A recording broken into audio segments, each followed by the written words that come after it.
Как следует вокруг, потому что когда вы вернетесь из этого похода, все будет выглядеть иначе. Все эти детские игры, в которые мы играли в последние несколько недель, это цыплячье дерьмо по сравнению с тем, что ждет вас впереди.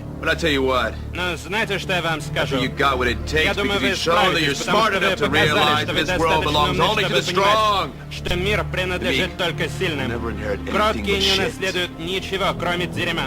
Вы показали, что вы крутые сукины дети, но этого мало. Теперь моя очередь выяснить, у кого из вас кишка не тонка выжить. Видишь этот самолет? Это твой билет во взрослую жизнь. Если у тебя есть какие-то сомнения относительно своих способностей, не садись в самолет, слышишь, Рейдер? Потому что либо ты выживешь, либо я оставлю твой труп на съедение диким зверям. Ну ладно. На посадку, живо! Ну, хватит копаться! На посадку, живо! Я вас не стану весь ждать. Они тоже летят на борьбу за выживание.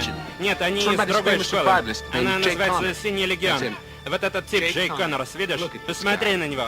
Он был наемником между войнами.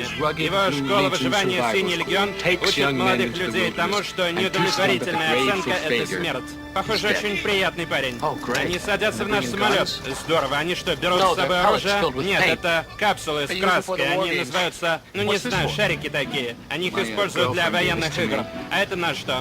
Моя девушка мне подарила. На случай, если мы встретим гризли.